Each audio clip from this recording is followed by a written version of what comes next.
Why do men get into relationships with women that have bodies that they, the men, are not attracted to? My question is more in reference to when pursuing a new relationship. I can understand how attraction waxes and wanes over the course of a long-term relationship, but if you don't like how the person looks from the beginning, being that many men state they are visual beings, what makes you still choose these women? Why do men get into relationships with women whose bodies they're not attracted to? Let's be honest, it's not always about attraction. Sometimes it's about timing. Sometimes it's about comfort. And sometimes it's about what's available. Men are taught to be visual creatures, right? But what they want and what they choose aren't always aligned. A man might fantasize about a certain body type, but when he meets someone who makes him feel seen, validated, even admired, that fantasy starts to fade into the background.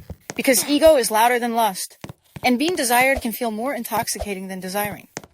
Other times it's strategic. He knows she's emotionally stable, kind, maybe even financially secure. He's not obsessed with her body, but he's thinking long-term. He's thinking peace over passion. And in a world where chaos is easy to find, peace is a luxury. Then there's the slow burn. He didn't feel that spark at first, but she was funny. She listened. She challenged him. One day became 2, then 5, and suddenly he's attached. Not because she checked every box, but because she made him feel something he hadn't felt in a while. Safe, maybe even important. And yes, some men settle, not in a tragic, defeated way, more like a quiet compromise. They tell themselves, she's good for me, even if the chemistry isn't electric. They trade aesthetics for emotional ROI.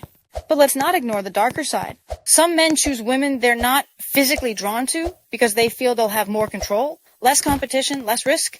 It's not love, it's leverage. Still, there are men who genuinely evolve, who realize that bodies change, beauty fades, and what lasts is connection. They fall in love with her mind, her rhythm, her way of seeing the world, and suddenly, her body becomes beautiful to them. Not because it changed, but because they did. So no, it's not always about settling. Sometimes it's about expanding, about choosing depth over dopamine. And sometimes it's just about being human, flawed, impulsive, and searching for something that feels like home.